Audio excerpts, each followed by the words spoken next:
ഇപ്പോ ഖുർആൻ ഖുർആൻ ഒരു പക്ഷേ മുസ്ലിങ്ങൾക്ക്, അതായത് ഇസ്ലാം മത വിശ്വാസികൾക്ക് ഖുർആൻ പവിത്രമായ ഗ്രന്ഥമാണ്.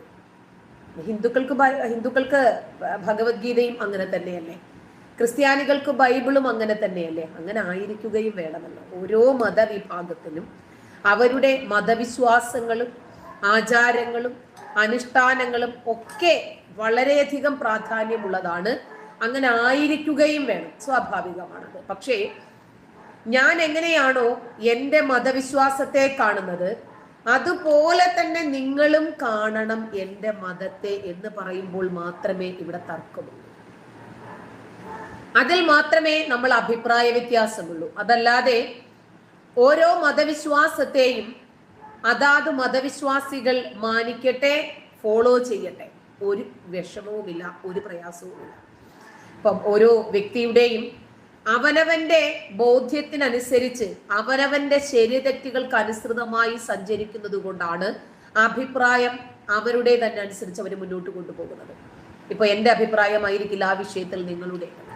ചില ആളുകള് രണ്ടുപേര് തമ്മിൽ വിവാഹിതരായി, ശരി, അവര് മനസ്സിലാക്കുന്നത് ഇത് അള്ളാഹുവിന്റെ കൽപ്പന പ്രകാരമാണ് നമ്മൾ ഒരുമിച്ചത്, അതുകൊണ്ട് മീസാക്കൻ അലീല, ഇത് ബലിഷ്ഠമായ ഒരു കരാറാണ്, ഇങ്ങനെ തന്നെ മരണം വരേക്കും മുന്നോട്ട് പോകണമെന്ന് ചിന്തിക്കും. അതല്ല, നമുക്കിടയിൽ ഒരുപാട് അസ്വാരസ്യങ്ങൾ ഉണ്ട്, യോജിച്ചു പോകാൻ സാധിക്കാത്ത സാഹചര്യങ്ങൾ ഉണ്ട് എന്ന് വരുമ്പോൾ ശരി, സെപ്പറേറ്റഡ് ആവും. അത് കഴിഞ്ഞിട്ട് രണ്ടുപേരും രണ്ടു വഴിക്ക് നീങ്ങും. നമ്മൾ മുസ്ലിം മാതാപിതാക്കളുടെ മക്കളായതുകൊണ്ടാണ് മുസ്ലിം ആയത്. ഒരു നേഴ്സ് വിചാരിച്ചിരുന്നെങ്കിൽ നമ്മുടെ മതം തന്നെ അങ്ങ് മാറിയാണ്. അതുപോലെ തന്നെയാണ് ബൈബർത്ത് കിട്ടുന്നതാണ് 99.9% ആളുകൾക്കും ബൈബർത്ത് കിട്ടുന്നതാണ് ഈ മതം എന്ന് കരുതി മരണം വരേക്കും അങ്ങനെ തന്നെ ഞാൻ പോകൂ എന്ന് നിർബന്ധം പിടിക്കുന്നിടത്താണ് പ്രശ്നമുള്ളത്. നമ്മുടെ ശരി തെറ്റുകൾ നമുക്ക് വിവേചിച്ചറിയാൻ സാധിക്കണം. അഭിപ്രായ വ്യത്യാസങ്ങൾ ഉണ്ടാകുകയും വേണം. നമുക്ക് അസ്വാരസ്യം ഉണ്ടെങ്കിൽ അതിനെ രമ്യതയിൽ പരിഹരിക്കാൻ സാധിക്കണം. ഇപ്പൊ ഞാനൊരു ഇസ്ലാം മതവിശ്വാസിയാണെങ്കിൽ അതിനകത്ത് എനിക്ക് എന്തൊക്കെയോ അഭിപ്രായ വ്യത്യാസങ്ങൾ ഉണ്ടെങ്കിൽ, എനിക്ക് എന്തൊക്കെയോ ആശയങ്ങളുമായി വ്യതിരിക്തത തോന്നുന്നെങ്കിൽ തീർച്ചയായിട്ടും അതിനെ കറക്റ്റ് ചെയ്യാൻ ഒരു സ്പേസ് കൂടി ഉണ്ടാകണം. അതല്ലാതെ ഞാൻ മുസ്ലിം മാതാപിതാക്കളുടെ മകളായി ജനിച്ചത് കൊണ്ട് മരണം വരേക്കും മുസ്ലിമായി തന്നെ പോകണം എന്ന് നിർബന്ധം പിടിക്കുന്നതിലെ ഒരു അനൗചിത്യമുണ്ട്. ഇപ്പൊ നമുക്കറിയാം, കഴിഞ്ഞ ദിവസങ്ങളിലൊക്കെ ഞാൻ ലൈവിൽ വന്ന് നിങ്ങളോട് പറഞ്ഞതാണ് സാനിയ മിർസയുടെ കാര്യം. അവര് മക്കയിൽ പോയി പുതിയൊരു ജീവിതം തുടരാൻ അവർ ആഗ്രഹിക്കുന്നു, പുതിയ ഒരു മനുഷ്യനായി തിരിച്ചു വരാൻ. അവരുടെ ജീവിതത്തില് എല്ലാ മനുഷ്യരുടെ ജീവിതത്തിലും ഉള്ളതുപോലെ തന്നെ ഒരുപാട് സ്വകാര്യ ദുഃഖങ്ങളും വേദനകളും ഉണ്ട്. അതൊക്കെ ഒന്ന് അള്ളാഹുവുമായി പങ്കുവെച്ച് അവിടെ ഇറക്കി വെച്ച് ഒരു പുതിയ മനുഷ്യനായി വരണമെന്ന് അവർ ആഗ്രഹിച്ചപ്പോൾ അതിനെ രണ്ട് കൈയും കൂട്ടി സ്വീകരിച്ചു ഇവിടുത്തെ വിശ്വാസികൾ, മുഴുവൻ മനുഷ്യരും, അവരുടെ ആരാധകർ എല്ലാവരും. ഇപ്പോഴിതാ അവർക്ക് തോന്നിയിരിക്കുന്നു മറ്റൊരു വിവാഹം കഴിക്കണം. തനിക്ക് തോന്നിയ തൻ്റെ അഭിരുചികളുമായി ആശയങ്ങളുമായി പൊരുത്തപ്പെടുന്ന ആളെ കണ്ടെത്തണം എന്ന് അവർക്ക് തോന്നിയിരിക്കുന്നു. അങ്ങനെ ഇന്ത്യൻ ക്രിക്കറ്റ് താരമായ മുഹമ്മദ് സമി അദ്ദേഹവുമായിട്ടാണ് ടെന്നീസ് താരം സാനിയ മിർസ വിവാഹിതയാകാൻ തീരുമാനിച്ചിരിക്കുന്നത്. ഇത്തരം അഭ്യൂഹങ്ങളാണ് ഇപ്പോൾ പരന്നുകൊണ്ടിരിക്കുന്നത്. സാനിയ മിർസയുടെ പിതാവായ ഇമ്രാൻ മിർസ തന്നെയാണ് ഈ വാർത്തയെ സംബന്ധിച്ച ആദ്യത്തെ പ്രതികരണം നടത്തുന്നത്. വാർത്ത അസംബന്ധമാണ് എന്നും സാനിയ കണ്ടിട്ട് പോലുമില്ല എന്നും ഇമ്രാൻ പറയുന്നു. കണ്ടില്ലേ, നുണകൾ പ്രചരിക്കുകയാണ് സത്യം ലോകത്തെത്തുന്നതിന് മുമ്പ് തന്നെ. സാനിയ മിർസ ഇപ്പോൾ പറഞ്ഞിട്ടേ ഉള്ളൂ എനിക്കൊരു പുതിയ മനുഷ്യനായി മടങ്ങി വരണം, അപ്പോൾ തന്നെ അവരെ പിടിച്ചങ്ങ് കെട്ടിച്ചു. സോഷ്യൽ മീഡിയ തീരുമാനിക്കും ആരുടെ കൂടെ പോകണം, ആരുടെ ഭാര്യയാകണം, ആര് സെപ്പറേറ്റഡ് ആകണം എന്നൊക്കെ ഒരുപാട് നമ്മൾ കേട്ടിട്ടുണ്ട്. പല ആളുകളും വന്ന് പറയാറുണ്ട്, ഒരാഴ്ചയിൽ 3 ഡിവോഴ്സ് എനിക്ക് വാങ്ങിത്തരാറുണ്ട് സോഷ്യൽ മീഡിയയിലെ സഹോദരങ്ങളെന്ന്. സാനിയ മിർസയും മുഹമ്മദ് സമിയും വിവാഹിതരായി എന്ന രൂപത്തിൽ വരെ വാർത്തകൾ പ്രചരിച്ചു. ഇതുപോലെ തന്നെയാണ് എല്ലാ കാര്യങ്ങളും. യൂറോപ്യൻ രാജ്യങ്ങളിൽ ഇസ്ലാം എങ്ങനെയാണ് എന്നതിന് നമുക്കറിയാം, സോഷ്യൽ മീഡിയയിലൂടെ തന്നെയാണ് നമ്മളത് മനസ്സിലാക്കുന്നത്. യുവാക്കൾ ഖുർആൻ പരസ്യമായി കൂട്ടിയിട്ട് കത്തിക്കുന്ന വാർത്തകൾ നമ്മൾ കണ്ടു. ഒരിക്കല് സ്വീഡനിലാണെന്ന് തോന്നുന്നു. അഴുക്ക് ചാലുകൾ മുഴുവനും ഖുർആൻ അങ്ങനെ വേസ്റ്റ് കോരുന്ന ആളുകളുടെ ശ്രദ്ധയിൽപ്പെടുകയും അത് മുഴുവനും കോരിയെടുത്ത് പുറത്തിട്ട് കണ്ണീരോടെ അവർ വീഡിയോ ചെയ്യുകയും ചെയ്തു. എന്നിട്ട് അവർ പറയുന്നുണ്ട്, ഓരോ മനുഷ്യനും അവനവന്റെ വിശ്വാസം പ്രിയപ്പെട്ടതാണ്, മഹത്വമാണ്. അത് വ്രണപ്പെടുത്താൻ ആരെങ്കിലും ശ്രമിച്ചാൽ അത് നമുക്ക് അംഗീകരിക്കാൻ സാധിക്കില്ല. നമ്മുടെ മതവിശ്വാസം നമുക്ക് വ്രണപ്പെടുന്നത് എങ്ങനെയാണോ വേദനിക്കുന്നത് അതുപോലെ തന്നെ ആയിരിക്കും അപരനും എന്ന് മനസ്സിലാക്കാൻ അവർക്ക് കഴിയുന്നത് കൊണ്ടാണ്. ഇപ്പോ ഖുർആൻ പരസ്യമായി കത്തിക്കുന്നത് നിരോധിച്ചുകൊണ്ടുള്ള നിയമമാണ് ഇപ്പോൾ ഡെൻമാർക്കിൽ പാസ്സായിരിക്കുന്നത്. കാരണം എന്താ? ഒരു പ്രത്യേക മതവിഭാഗത്തിന് അത് വേദനയുണ്ടാക്കുന്നു. നമുക്ക് വേണ്ടെങ്കിൽ വേണ്ട, അത് പരസ്യമായി കത്തിക്കുക, വലിച്ചു കീറി പള്ളിക്ക് മുമ്പിൽ എറിയുക, അതിൽ ചവിട്ടി നിൽക്കുക, അത് വീഡിയോ പിടിച്ച് കാണിക്കുക. നമ്മുടെ നാട്ടിലെ ഒരു മുഹമ്മദ് യൂസഫ് ബൈബിളെ എണ്ണയൊഴിച്ച് കത്തിച്ച് വീഡിയോ പിടിച്ച് കാണിച്ചതുപോലെ പുൽക്കൂട് തകർത്തിട്ട് ഞാൻ ഈ മതത്തെ വിശ്വസിക്കുന്ന ആളല്ല, അതുകൊണ്ട് കാസർഗോഡ് കമ്മ്യൂണിറ്റി ഹെൽത്ത് സെന്ററിൽ ഇരിക്കേണ്ടത് പുൽക്കൂടല്ല എന്ന് പറഞ്ഞ മുഹമ്മദ് യൂസഫിനെ പൊക്കിക്കൊണ്ടു നടക്കാൻ നമ്മുടെ നാട്ടിൽ ആളുകൾ ഉണ്ടായിരുന്നു. ഒരു ക്രിസ്ത്യാനിയും അയാളെ കൊല്ലണമെന്ന് പറഞ്ഞ് ഭീഷണിപ്പെടുത്തിയില്ല, കൊലവിളി മുഴക്കിയില്ല, അവനെ കൊല്ലുമെന്ന് പറഞ്ഞ് പ്രസ് മീറ്റ് നടത്തിയിട്ടില്ല. അപ്പോഴും പോലീസുകാരടക്കം അയാളെ മാനസിക രോഗിയാക്കാനുള്ള വ്യഗ്രതയിലായിരുന്നു. അതും നമ്മൾ കണ്ടതാണ്.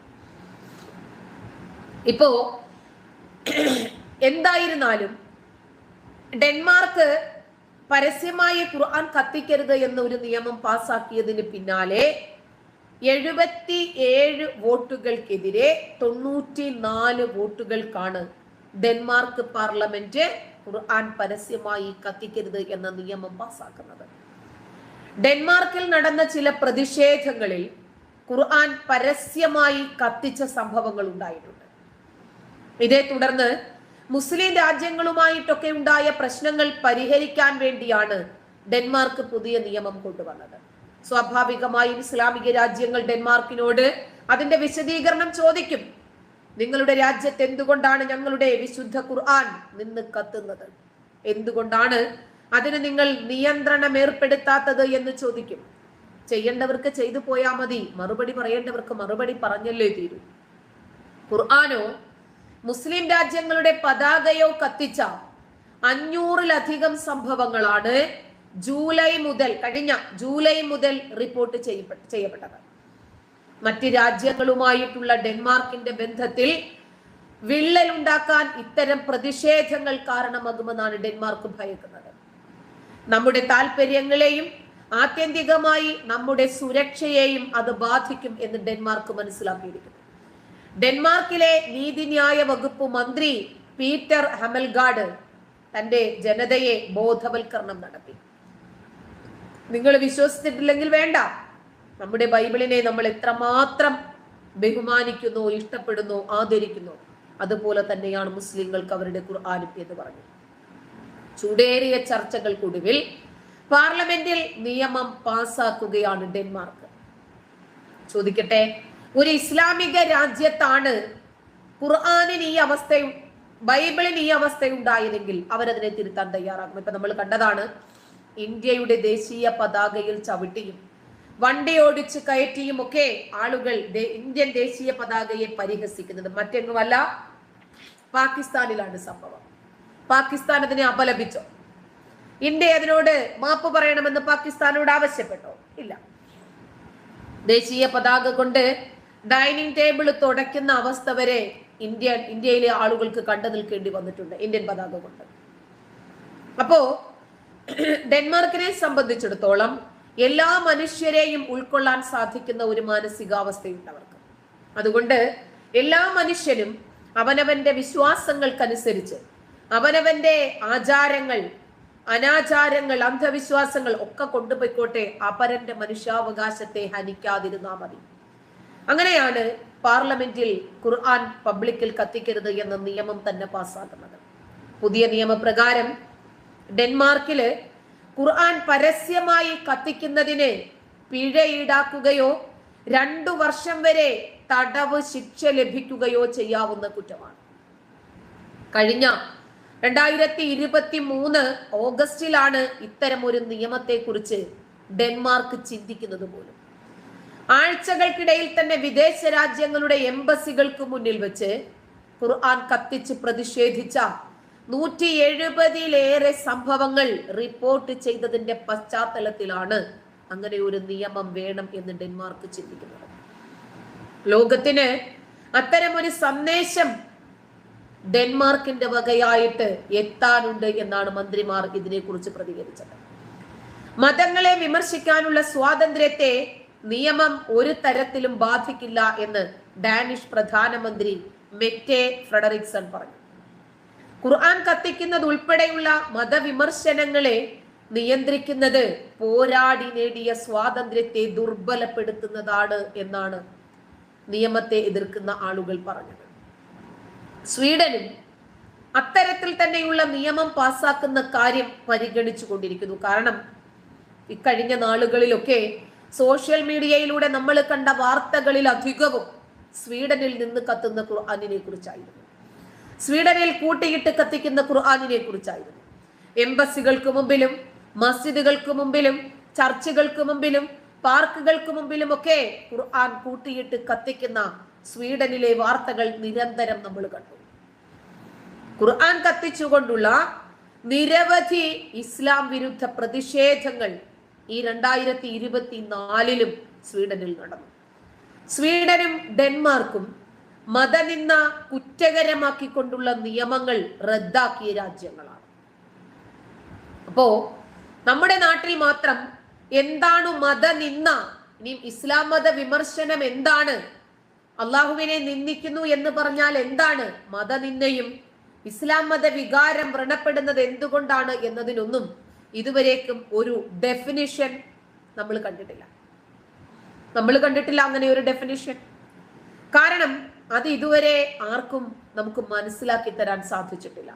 മതത്തെ സംബന്ധിച്ച് ഉള്ളത് പറയലാണോ മതനിന്ദ, അതോ ഭൂരിപക്ഷം പറയാൻ മടിക്കുന്ന വസ്തുതകൾ പറയലാണോ മതനിന്ദ, ഇനിയും അതുമല്ലെങ്കിൽ അതിനകത്തുള്ള വസ്തുതകൾ അങ്ങനെ തന്നെ വളയ്ക്കാതെ ഒളിക്കാതെ ബ്രാക്കറ്റ് ഇടാതെ കൃത്യമായി പറഞ്ഞ് വിമർശിക്കുന്നതാണോ മതനിന്ദ?